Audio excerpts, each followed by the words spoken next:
Hello and welcome to another episode of The Real Deal with Josh and Charles. I, as ever, am Josh. And this is Charles. Charles, before we delve into the realm of fantasy, imagination, and the cinematographical mind, let's step back and take a look at cold, hard reality and look back over this week. Charles, how did you find yourself passing the time here in mid to late September 2015? Oh, Not to date anything, but Well, that's specifically what time of year it is. I saw some good movies this week, other than the ones that we were supposed to watch. But yeah, it's a homework assignment with the ones you give us. But we'll talk about that a little later. But yeah, I did get to, I got around to watching some good ones. I saw Cyclo. I don't know if you've seen Cyclo or however it's pronounced. No, I haven't. Oh, it's so good. It's actually, we watched, that Murakami movie together. The Norwegian Wood. Yeah, it's by that guy, that Vietnamese director. I forget his name. Tran Ling, maybe. I forget. But Cyclo is one of his early ones from the 90s. So good. If you haven't seen it, so good. It has a really young Tony Leung in it. I don't know if you're familiar with Tony Leung's work. Oh, from the Elephant movie. Of course I do. Yeah, he's great, and it's really good. Sort of like I want to jump into really quick and just say, for the listening audience's benefit, we're not allowed to do other things the weeks we're doing podcast research. It's discouraged, I would say. Like, I don't think I'm thrilled to know that Charles does stuff outside of the podcast. But again, it's not strictly against the code of the podcast. So I find it hard to hold Charles in outright contempt, though I do feel betrayed. Is that fair? Yeah, I guess so. We can work on it to make you a little less, annoyed. Well, I mean, I'm always going to feel some form of contempt. I'm just saying specifically about the parameters of the podcast. Oh, well, yeah, of course.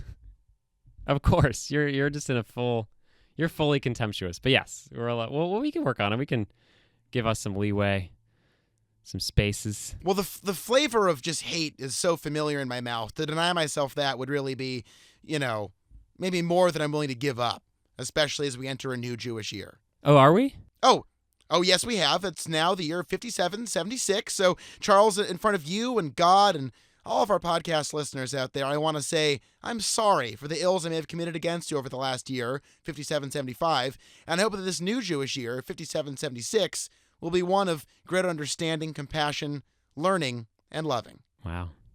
Well, I never thought I'd hear you say that about you being wrong. Well, you got it on record now, so I'm going to call this a birthday present for the next few years. Perfect. Oh, man, I've never gotten one of those from you either. This is great.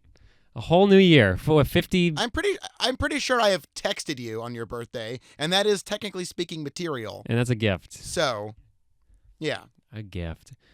But yeah, so congratulations on making it into that year. Is that a big thing for you guys?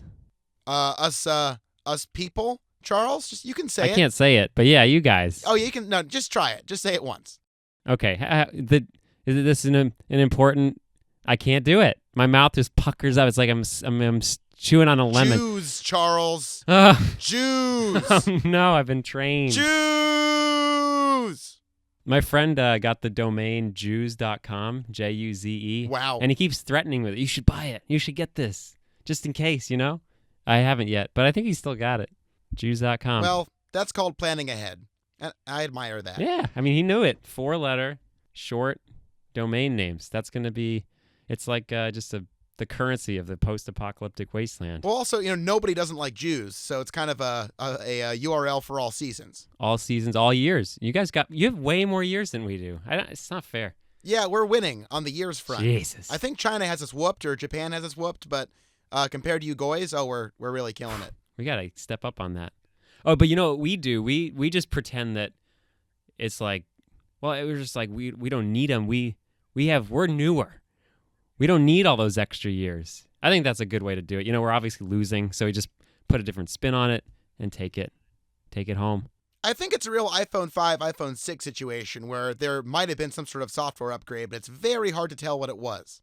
Yeah. No, my new. Well, no, I know what it was. I still have a 5C, the colored one, and now it runs like shit. It's so slow to do everything. I think it's called an iPhone of color, Charles. iPhone. Oh yeah, thanks.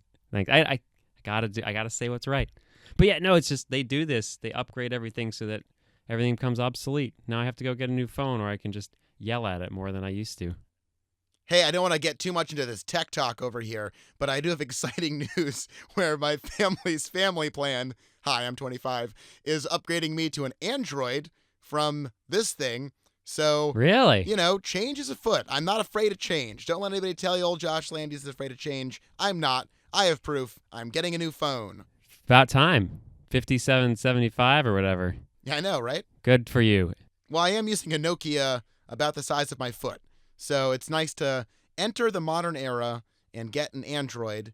I'm told there's a sex application you can put on it and just click a button and sex happens. That happens, yeah. Yeah, it's a 6. Wow, 2015, what a year. Hey, 57, 56. Yeah, exactly. I was going to say. 76. No, it's the fucking What a year. 60th century here. So, Yeah, catch up. catch up. Yeah. Well, 58th century. Well, yeah, I was just rounding.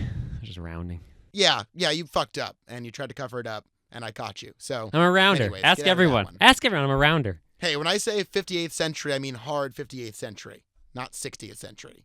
But that's what makes this show great, Josh. The ways we disagree with each other over nothing.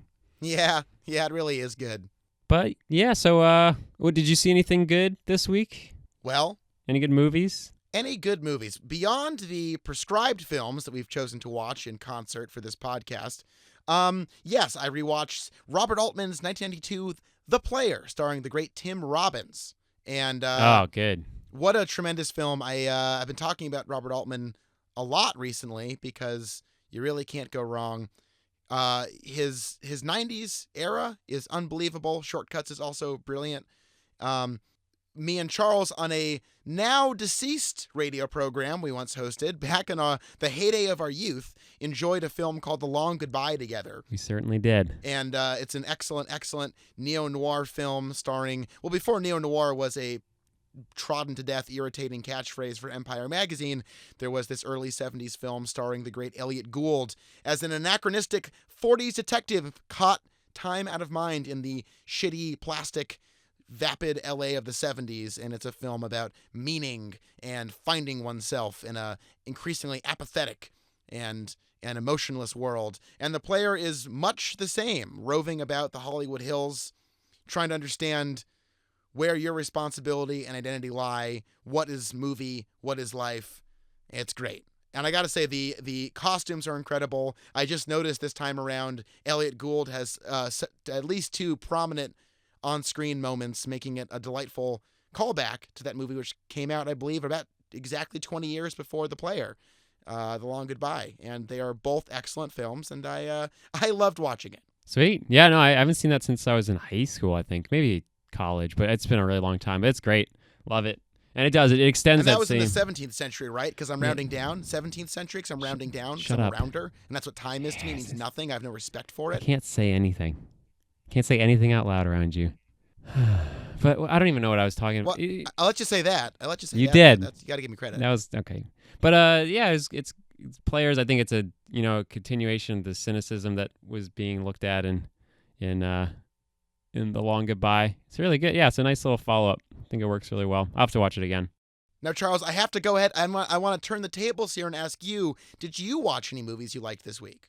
Yeah, I mean, I mentioned Cyclo. That was good. That's a beautiful movie. You should all watch it.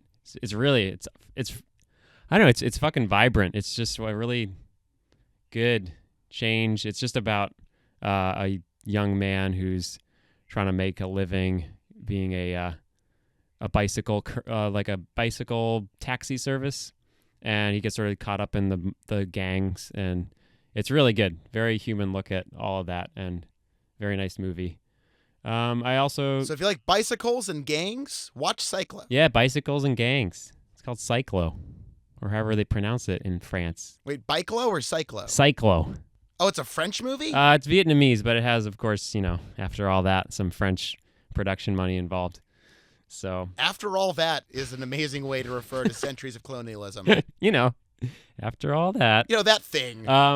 Yeah, once that's settled. Yep. I It's saw. not like a fart in a room, Charles. It was like a military occupation. Hey, don't blame me for it. I'm just a French citizen, is all. I didn't do much. Have we addressed that? Have we addressed the elephant in the room here, that you're not pure American? Okay, what do you want to say about it? Well, we're all sitting here thinking, my time is valuable. I'm a 21st century adult trying to navigate. Well, there might be ghosts listening. I'm a sentient being of some sort in some time period with some sense of value for how I use my time. And I'm hearing one red-blooded American and one, shall we say, double red, white, and blue American, because the French flag is also red, white, and blue. We backed you up. We backed you up in the revolution. And I got to say, who doesn't like dipping some crusty bread into some fucking olive oil, you know? Yeah, and chocolate, and making little movies in countries that you sort of no longer control. So yeah, it's all good. And sloppy makeout sessions. Oh, that's French. Oh, right? yeah, that's what it's like. It's all the time as a French citizen. You just have to. I don't know. It's hard. So besides Cyclo, Charles, what else struck your fancy this week? I saw the end of the tour, which is really good. I thought it did a lot without trying. Which actually, we might even bring up the end of the tour while talking about Black Mass, because it's very similar.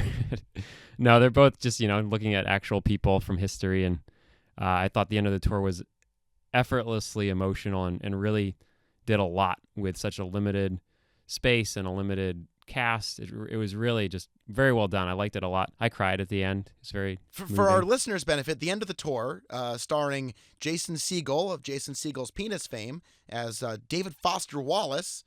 And I hate deceased. David Foster Wallace. Just so you all know, I hate David Foster Wallace. Don't leave this podcast thinking, oh, I bet Charles is sympathetic to David Foster Wallace. No, idiot.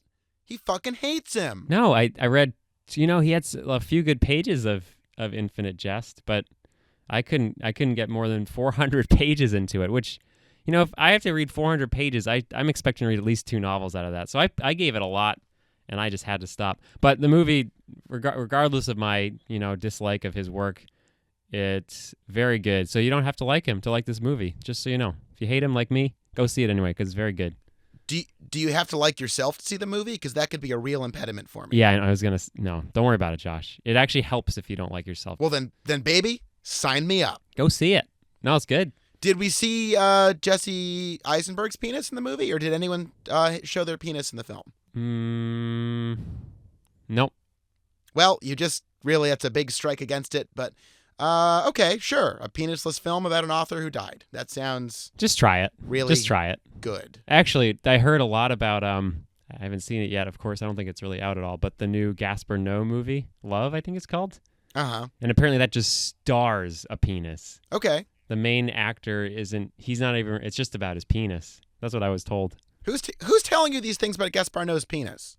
No, not Gaspar Noé's penis, the actor who's in the new movie. I think if he was a braver director, it would be his own penis. But, we could debate this all day. We will one day. I'm looking forward to it. The episode entirely devoted to you and I discussing Gaspar Noé's penis. But yeah, there's a good week. I think I saw a bunch of other things, but yeah, it's they come and go. I'll see them again. Hey, the wind blows, the movies rattle in the door, and like tumbleweeds, they fly back out to wherever movies go when they die. I'm guessing hell. That's beautiful. But what I did watch this week was Black Mass. Hey-o.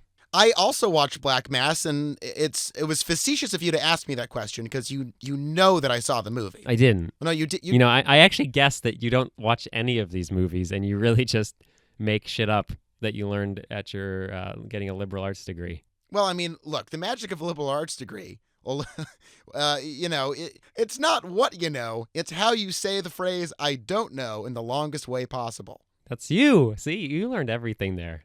I learned how to love, Charles, and I have you to thank for that. So yeah, we saw it. We both watched it. We both watched a film called Black Mass. It's one of my favorite genre of film, where it takes a shitty, awful locale like the city of Boston and then makes it even worse by going back to the 1970s, if one can imagine a worse version of contemporary Boston. I like how that's a genre of film, is taking a shitty place and making it worse. Yeah. What other movies would fit in that genre? Oh, the list goes on. I could start anywhere. Time Cop. Yeah. They go back in time in Time Cop. God, let's do a Time Cop episode. Okay, focusing. We both saw Black Mass. This is I want to say Scorsese light. Is that fair? Yeah, I would say that's fair. Not just for the obvious connection between The Departed and this, but Yeah, I think it's a not as good version of Scorsese. Sure, let's say that. Well, I wasn't thinking The Departed. It's really a Goodfellas story. It's about Right. relationships, and I liked Black Mass. It's not an excellent film, but it's a movie that examines the relationship between an crooked FBI agent and the notorious leader of the Winter Hill Gang in the Boston of 1970s and 80s, Whitey Bulger. And it's a film anchored by two very powerful performances. I was very impressed with Johnny Depp in this movie. I thought he sunk into this role with this sort of wraith-like, eerie, constantly present, but, invisible at times presence of this murderous gang lord.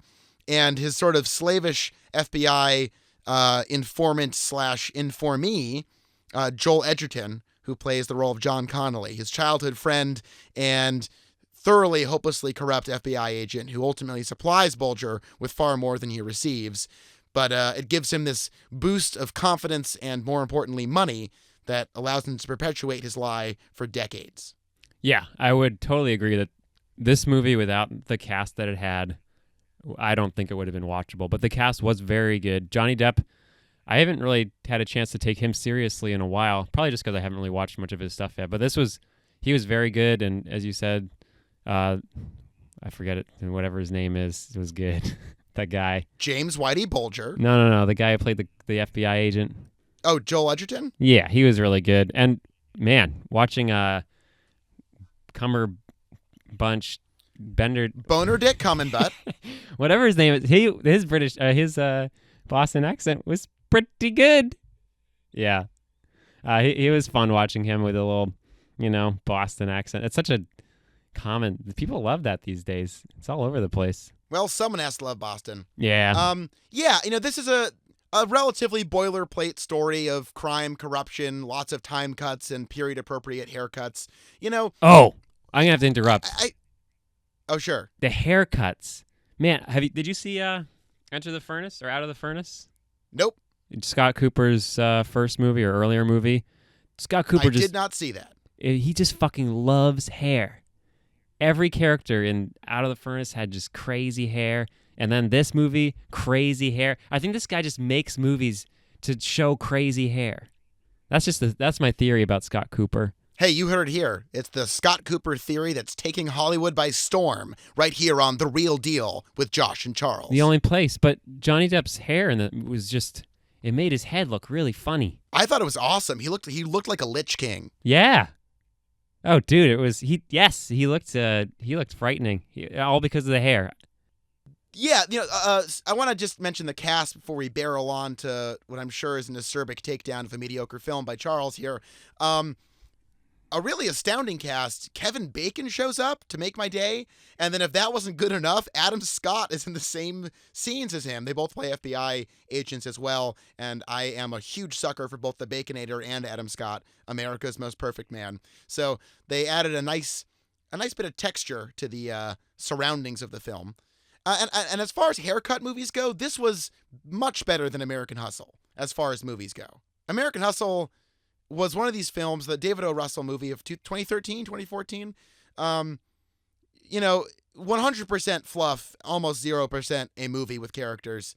And man, the wig show was brutal. But this I quite liked. Maybe it was because, the phenomenal Jesse Plemons, who is showing himself to be the most versatile toady character actor in Hollywood, who kicks off the film as Kevin Weeks, the sort of lowly thug turned into trusted confidant of Whitey Bulger. He was great in it, and his haircut.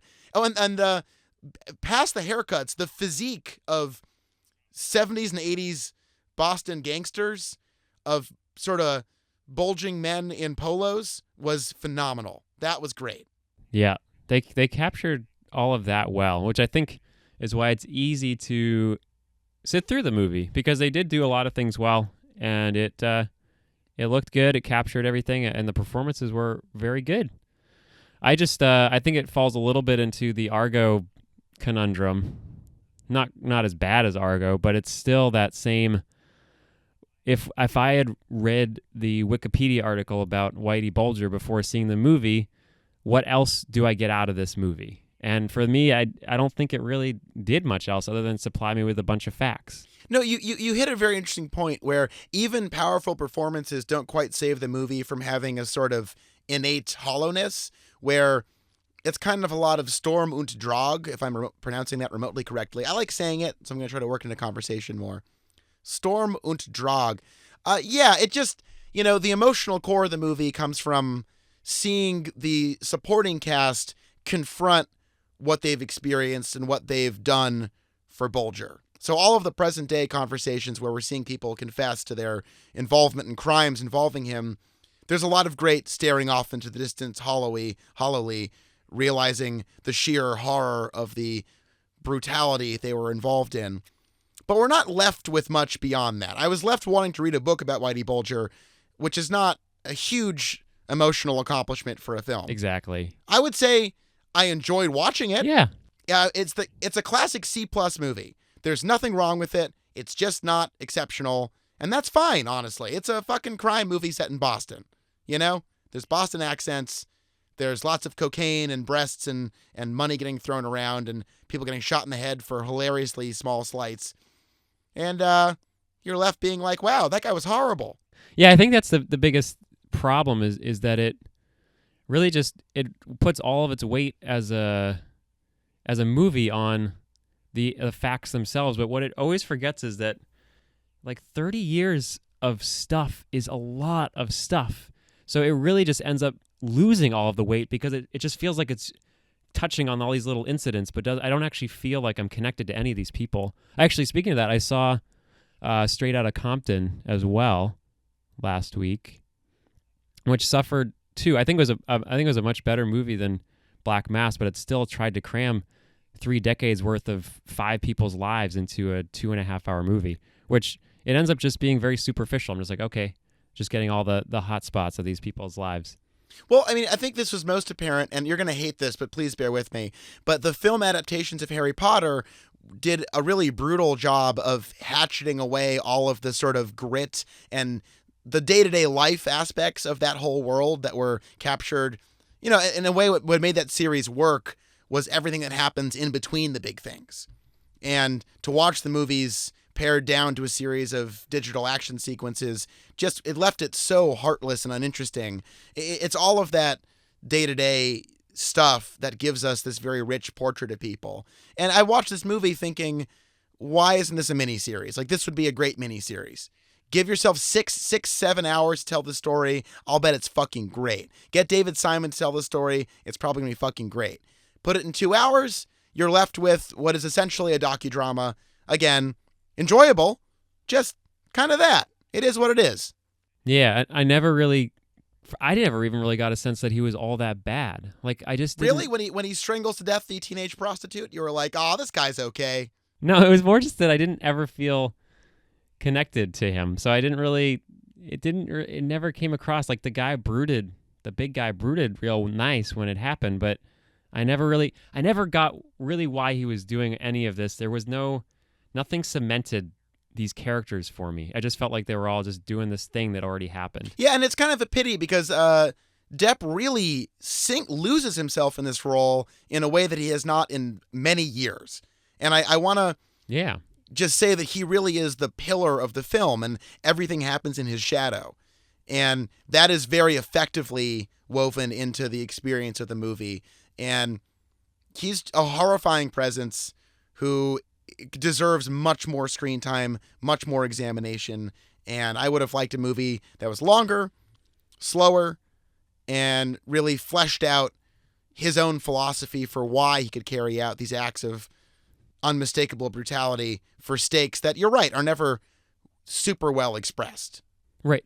That's a good word for it. We never understand the stakes. It just seems like it's already going to happen. I don't know. Yeah, exactly. I would have been happy too if they'd realized this and just done, one incident and tried to capture all of this through one incident rather than showing us 20 incidents over the same amount of time as a film. I just think that might have been a better approach rather than trying to span so much time. It's hard to do. Too short amount of screen time, too long historical period, but an excellent Peter Sarsgaard performance. Oh my God, that was fucking great.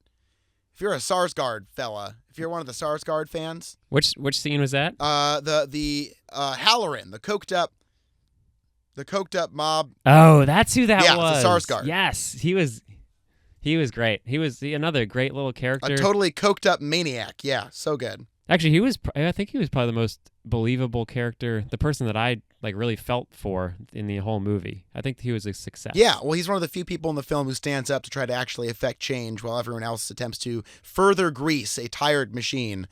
And like many wrenches caught in the cogs, he is snapped apart and thrown aside to be swept up by the great wolf of death. But yeah, I think mentioning the end of the tour earlier, like that, I said it was successful and I felt a lot, but that was spanned 3 days with two guys just wandering around. And as you were talking about with Harry Potter, which I didn't know if someone could make an articulate statement about Harry Potter that I'd find interesting. But yes, you're right. If there's one good thing about those books, it is just like getting to spend time with these people. And it is in all these small moments. And the end of the tour was very successful in that, is that almost the entire movie was small moments. And they created big moments out of it. But it's really, by the end, you get to know these people. And just like the biopic, you know the end before it starts. So it really has to do something more than just get to the end.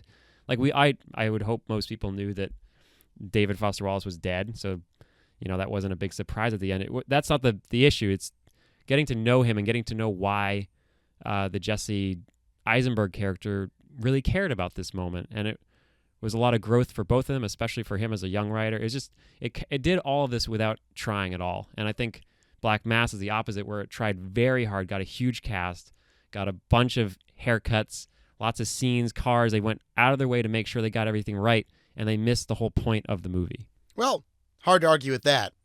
But Charles, I noticed in your comments two things. First off, the small details thing is something that we've both shared with each other. Part of the DNA of a really effective movie is that it has texture. And we've talked about this in various forms. Like in Point Break, Gary Busey's hilarious emphasis on 2 hot dogs that he asks Keanu Reeves to go fetch for him, Johnny Utah. Or in Die Hard, when one of the thugs downstairs guarding the doors eats a Crunch Bar while he waits for the cops to come. It's all these little things that all they do is contribute texture. And it's completely indescribable and invaluable to the movie that these things happen. That these aren't just faceless things going on in a whirlwind. And I think a lot of what I hate about the movies of, say, a Christopher Nolan is that he has that very, glossy is the wrong word because he tries far too hard to be gritty, but he smooths over a lot of things that it feels like we're watching a smooth, textureless experience. And I like these movies that pause to include little details, like that guy finishes that cigarette before going inside, or, he stops to take notice of something on the side of the road. Like these little things that show that the people in this world are sentient and capable of responding to the world just as much as we're capable of watching it. Exactly. Yeah, I think if you bring up Nolan, I don't want to get an argument about Nolan, but I think his first couple movies had that, and I think he's totally lost that in his Hollywood approach. But things like Following and Memento, I think they have exactly that sort of feeling of being lived in rather than just being shown to me. Well, speaking of living in and shown to me, the second film we watched this week was a movie by the Duplass brothers. Love your segues. Oh, this is the segue. Was that not clear? That was perfect. One more time. This is a segue now. Actually, before we And move I'm not on, talking about- I just have one. Oh, yeah. I just wanted to. I saw out of the furnace, whatever the fuck it's called, Out of the Furnace, and I just wanted to end my thoughts about Black Mass. I don't like Scott Cooper. I think Out of the Furnace was the same sort of thing. We get a bunch of ideas dropped into characters, but none of them are real. I know you haven't seen it, so you really can't contribute to this, so I'm just going to go. But it's just like, it's about Christian Bale and his haircut, and he loves someone, and his brother's a mess because he went to war, and he's just trying to keep it all together. And then he fucking drunk drives and kills a kid, goes to jail, and comes back and then tries to avenge his brother's death. And it just so superficially uses all of these plot points to try to create a sense of who these characters are. But he just, I don't know, in Out of the Furnace, he made everyone too good or too bad. And then this Black Mass, everyone just ended up being too bad or too, it's the same thing. He just doesn't really know how to make a movie. He has ideas Like in Black Mass, I think the most talked about thing was like loyalty to a place, which I thought was an interesting concept, just like this sense of belonging to Southie. But it didn't do anything. Oh, I thought that was expressed very subversively to show what an artificial and hollow device that is. Like that idea of loyalty as a catch-all for greed and selfishness. And, as long as these characters can consign their feelings of desire and hunger for material possession and money and drugs and, and fame and recognition, they use this sort of tired, apparition of locality and loyalty to mask those real feelings. Oh, which totally. Is desire. That's what I think the only thing it tried to do was really try to capture that weird excuse and it is a feeling, but then it's also a feeling that they can fall back on to do other things. So I think that was really the only good thing that I could have gotten out of it, other than learning about Whitey Bulger. And I was also amazed that the FBI agent went to jail for 40 fucking years for accessory to second-degree murder. That was really insane to me, to speak about just purely facts from the past. Hey, let's segue off into talking about the American judicial system. I think that's the direction our fans want us to go in, Charles. That's the prerogative. No, but you know what I mean. Getting. Like these murderers and gangsters and thugs, they went to jail for 4 fucking years, 6 years. And then this crooked FBI agent went to jail for 40 years. I think that's... Well, I think it makes sense to me. I think if you purport yourself to be an agent of the law and betray that, you deserve a much more stringent punishment than someone who purports themselves to be a murderous criminal. Oh, yeah, no, I'm not. It's not that I disagreed with it. I just thought that was I was surprised that happened. It's a classic way for a system to claim that the outlier is causing the corruption and not the system itself being inherently corrupt. Yeah. No, I thought that was interesting how we recognize the pawns, even though they kill 30 people. It's really just these big people that they want to take down, so they just make all these deals to get the people they want, make statements. And you use the phrase, the people we want, which segues neatly into our next movie. Are you done? How about once an episode you describe the plot of a Christian Bale movie from now on? Reign of Fire. There's dragons, but also guns. I didn't like it. I bet Scott Cooper liked it. Oh, yeah. That's some Scott Cooper bullshit. Oh, yeah, I don't want to watch another one of his movies. Well, fortunately for you, we've closed the chapter on Scott Cooper for this episode, which allows us to open a new chapter on a film produced by the Duplass brothers, The One I Love, starring Mark Duplass and Elizabeth Moss. And basically the only other character of note would be Ted Danson playing the psychiatrist. So it's a good movie if Ted Danson is playing a supporting role. He was my favorite part of the whole movie. I love that guy. He is remarkable. The scene in Curb where the drunk limo driver gets very drunk at his party and calls him Becker is one of my favorite moments on all of Curb. The One I Love is a movie about relationships and marriage, knowing ourselves and each other, but mostly about terrifying doppelgangers and psychological terror. I mean, by watching this or listening to this, you should already know that we're going to spoil everything, but this movie is much better seen knowing absolutely nothing about it. So, you can fuck off if you really don't want to know anything about it. Yeah, this is your chance. There's the door. Fuck off. Yeah, honestly, I would recommend sticking around because I don't think this movie is really worth watching and there's nothing to ruin. So stick around. Well, once again, we're going to find ourselves at loggerheads here. I really enjoyed this movie. It takes a twist early on that I did not know about. I'll give you a peek behind the old operations here at Josh HQ. I started this stoned by myself in my apartment, and when it started getting really creepy, I was like, you know what? They're shooting this like a horror movie. I thought it was just like a relationship movie. I'm going to start again in the morning with a clear head and not gripping my sheets and looking around. Yeah, so by the time people are walking around this large estate at night, I was like, you know what? This is going to get weird. So I tried again in the morning. Not the first time I've done that. I'm trying to remember. There's a movie recently that I did the exact same thing. Started watching it, got way too scared, had to start again in the morning. Damn. Yeah, we'll put a bookmark in that other mysterious film. But this is a movie essentially where a married couple, in an effort to resolve their marital discord and differences, go to a couples retreat recommended by their psychiatrist. At the retreat, it's revealed that living in the guest house behind this opulent palatial residence, which, by the way, is the real-life home of Ted Danson and his wife, Mary Steenburgen, is a guest house which contains malevolent spirits which take on the form of whoever staying in the main house, and essentially attempts to use emotional trickery and manipulation to switch places with their matches to escape, leaving whoever is duped to stay behind in the guest house until they too can convince some unwitting couples to sacrifice themselves and they too can escape. I very much enjoyed this movie. And Charles, it sounds like you hated it. I didn't hate it. I actually had a very similar reaction to it as I did to Black Mass. I just sort of sat through it. I watched it. I laughed a couple of times. It was okay, but I didn't like it. I wouldn't watch it again. Well, so I'm interested in why you didn't like it, because let me start with saying what I liked about the movie. I thought it was I thought the kind of twist they introduced early on of confronting doppelgangers is truly horrifying to me. I think that idea is probably at the center of many people's fears about life when we conceive about how we think about ourselves and the work we do every day to both tell ourselves the stories and indeed live the actual experience of one's own identity. To have that completely undermined by the existence of a duplicate of yourself is fascinating.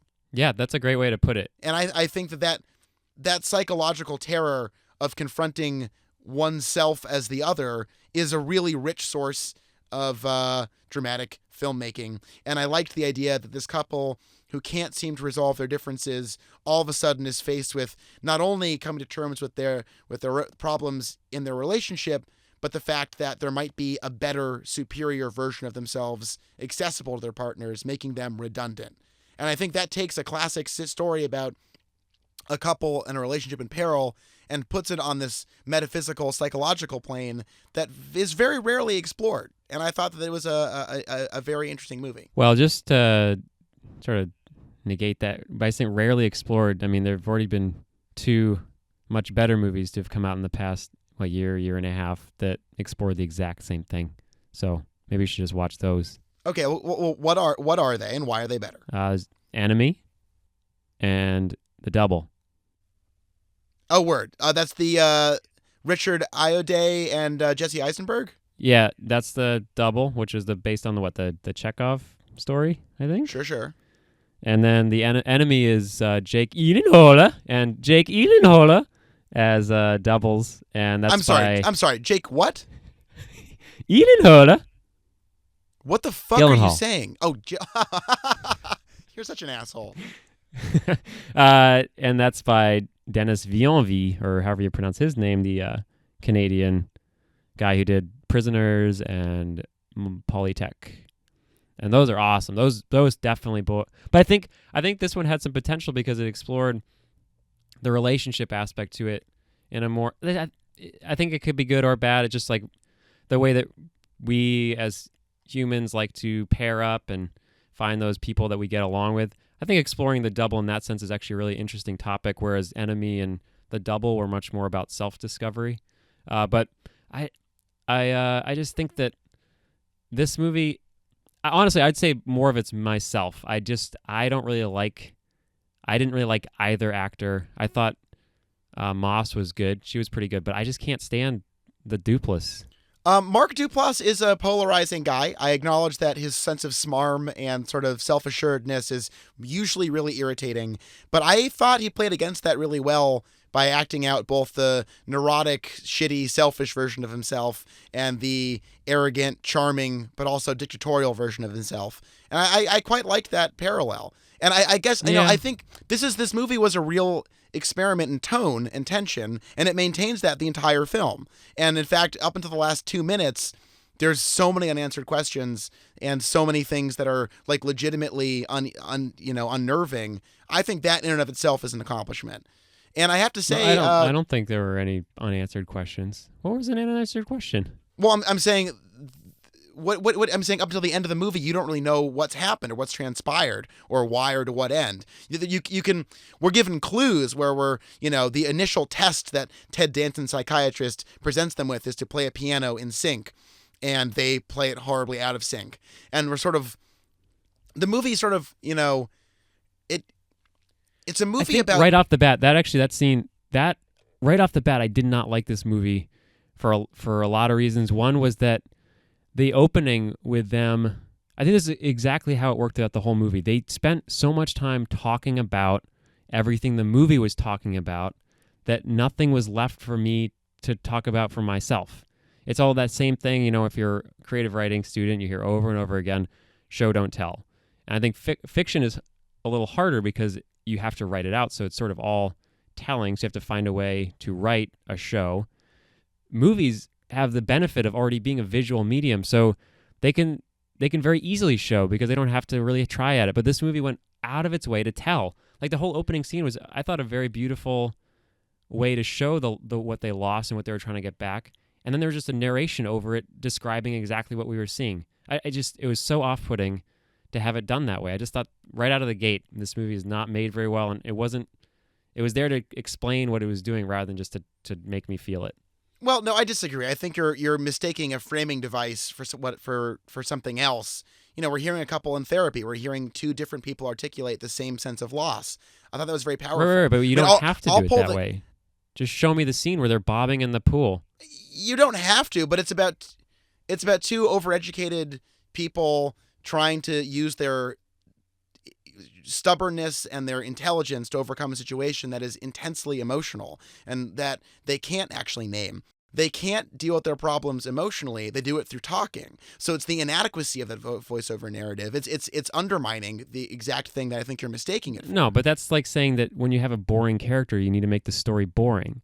I do not need to have everything told to me because that's how they deal with their emotions. I can get that. The character can do that. But when the movie replicates the exact thing that the character does, that is a flaw in storytelling. No, I did totally disagree. I think the movie builds up to a climactic decision, and essentially, at the end of the film, given the opportunity to escape this bizarre cosmic aberration at this couple's retreat, Mark Duplass is forced very quickly to choose between the two versions of his wife and partner, played by Elisabeth Moss.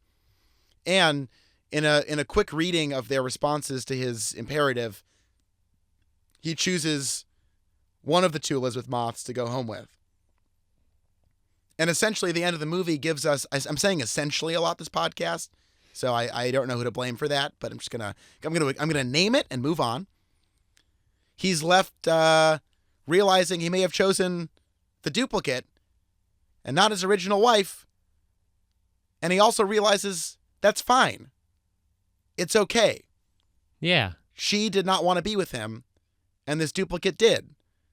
And, being wedded to this idea of simply maintaining something to prove a point is disposable and useless and toxic. And it gets somewhere, and it lands somewhere. I don't know. I thought this was a tense, nuanced movie with a lot of interesting moments and two very difficult. This felt like a movie from the 40s, which I thought part of why I liked it so much. It had all these overtones of films that I love. And it's also it's a bottle movie, which is excellent. I am all about that. It takes place on one set the entire time, short of a few just, other scenes. It's primarily 90% of the film takes place in one location, which I loved. Yeah. You do like that. And I agree with you that the end, I think, was good because the character itself, he did not realize he's going on and on about how he wants to stay together and he doesn't want his marriage to end. And then he inadvertently chooses the new person. And I thought that was nice that it sort of brought to question this idea that you should stay married because you're married and that relationships, if you love somebody once, you'll love them forever. I like that going against the character, which is this is how that works. I think we were talking about earlier is how the character can get too involved in the storytelling. That was great because he made a speech, and we can agree with it or disagree with it. But by the end of the movie, we know that the movie has its own ideas, which I thought that worked. The last 5 minutes or last 2 minutes, I liked. I just didn't like sitting through the rest of it to get there. Well, that's fair, but let me say this in defense of the one I love. Most movies don't have that last 2 minutes. Yeah, but that's a really bad. That doesn't make any sense. Yes, it does. Black Mass, for example, a film that was palatable and relatively enjoyable throughout, did not have a denouement that left me thinking and left me considering how I think of myself and I think of my choices. And to finish a movie with somebody unwittingly undercutting what they thought was the central value in their life and accepting it, that's huge. And I thought that it worked for it. You're right. But I thought that was well worth it, and I thought the tension throughout the film made that payoff really land. Yeah, that's why I said I think this is more of a personal hang up, because I sort of saw where it was going, or at least I had already made up my mind about where I wanted the movie to go 20 minutes into it. And to sit there and just sort of watch it all play out. I was never astonished I did not know the little twist either. And I liked that they didn't, they took a very realistic approach to it. Like, oh, here's this weird thing. What are we going to do? And it wasn't this super crazy thing. It was just like a mildly crazy thing. I think it was the actors. We were talking earlier about how the actors sort of saved Black Mass from being terrible. For me, I think the actors in this movie just made what could have been a very good movie into something that I couldn't stand. Well, I'll tell you, I'll agree with you in that Duplass and Moss successfully conjure up two incredibly unlikable people. Yeah. Which is not for everybody. But to go back to the storytelling, I also think that I don't like, this seems like not mumblecore, but like the kids of mumblecore, where it's a lot of ad lib and it's not quite that same feel, but it's still trying to get realism from having actors do something realistic. I just don't, for me, that doesn't work. What I like about fiction is it is very constructed, and you very deliberately choose what you want people to say and what you want to get across. I felt they were trying way too hard for me to get that these people were real, to the point where I then couldn't stand them and couldn't take them seriously. Well, that's funny to me, because like creatively in my own life, from the music that I make and the radio that I produce, I love improvisation. I love structured improvisation. I think it leads to genuine moments that are revelatory and enlightening. And frankly, it's very funny that you bring this up, because I just spent my day producing an hour of radio that somebody else scripted, and I fucking hated it. I hated having these rigid chunks of dialogue and text that were meant to be delivered exactly as they were proposed. Also, to go full circle, back to the player opens with a 7.5 minute shot, a continuous 7.5 minute shot where none of the dialogue is written. And it's fucking great.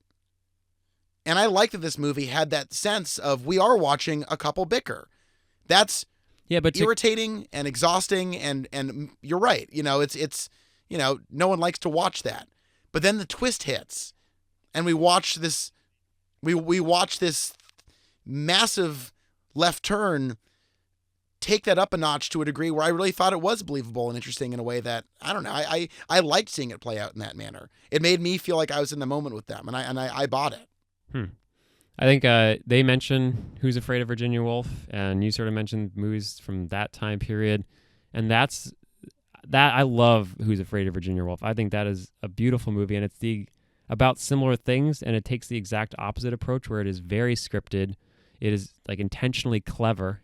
You can tell that someone went to great trouble to write all this out. And for some reason, as Charles, I feel a great deal when I watch that movie. But when I watch real people doing their thing together, supposedly, it just, I lose it. I think we watched that movie. What was that movie? Drinking Buddies by Joe Swanberg. Yeah, the same thing for me. I couldn't stand it. It's like all these people just doing things that are so close to reality that I don't give a shit. It becomes so personal to these two people being real themselves that it just loses all, emotional resonance for me. I can't. But it's a different part of the same emotional palette, where the act of watching and observing these tiny nuanced moments of underplayed things, it can just be just as rich and fascinating as watching someone perform a carefully constructed, very arc-defined, very, I think that it's two parts of the same spectrum, and they work together.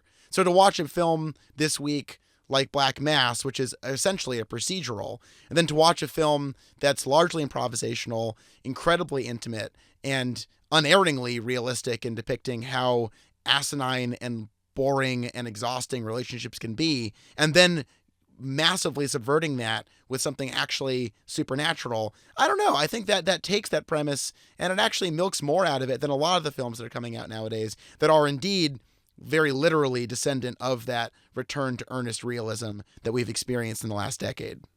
Yeah, that's why I think it does come out of the moment. I think there's realistic movies, which is more like, the Christopher Nolans that you were talking about, where it tries to make sure everything seems very real. And then there's things like this, which I think is more like mumblecore, where it tries to just take natural spontaneity so that we understand that it's real. I think it is an interesting thing where we understand we're watching a movie, we're enjoying a fiction, and it is a hard task to make people care and get past that. And I know this, I mean, I would just put this to two different people coming at it, because it doesn't hit me at all, and you like it. It's funny, when I was watching, I was like, oh, this reminds me of some other movie that I didn't like, Safety Not Guaranteed. Did you see that? Oh, that was a piece of shit. Yeah, that was also with Mark Duplass. And I think but that's nothing. No, that's they're not dissimilar. They're to not this, at all the same. I'm not saying that they are, but it's just like for me. He just brings up. I guess he just irritates me. I don't like him as an actor. I just think maybe I just sort of feel like I see through what he's doing. I don't know. It's a weird. He doesn't do it for me. Well, if you don't like Mark Duplass, the miracle of living in America and not, for example, France, where socialists run the world, you don't have to love everything about Mark Duplass. Yeah, or anything. In France, though, you do. Yeah. You have to love Mark Duplass. Yeah. Well, you heard it from us. On the whole, a week of divisiveness, insight, argument, but also revelation. I think we can both say, and correct me if I'm wrong, Black Mass, it's okay. It's not great. Yeah. The one I love, you might hate it, or it might resonate with you. It's that kind of movie. But I think you should also check out movies like Primer, which also explore the double and enemy. We can just go for those. We can do a whole episode about your Shane Carruth boner. Oh, God. Which you've, by the way, successfully passed on to me. I also have an erection for Shane Carruth. Yeah, but Primer actually, and I just thought of that, is that Primer is very similar in a lot of ways. It does the like indie sort of sneak up on you sci-fi stuff, but that movie fucking blows me away. And this movie, it's take it or leave it. I think it just the whole relationship thing has been done before, but as we said, the end. We've spoiled everything for you, so don't bother watching it, I guess. But the end, it does totally reshape the whole movie you watched before it. So, yeah, it's got some good things. I just sort of got bored by it and didn't like it. So I propose we finish this episode by saying a horrible thing to each other, and I'll see you next week. What do you think? You got to put me on this. I'm not good at improv. I'm going to have to embarrass myself and insult you in a really stupid way. But yeah, sure. Go. You go That's first. Okay. I'll go first. I'll go first. You shit-faced mongrel, I love you. Have a great week. And I'll talk to you in the next episode of The Real Deal with Josh and Charles. And you're a Jew. And this is Charles. And I'll talk to you next week on The Real Deal. Oh, good luck topping that, other podcasts. Fuck you. Yeah.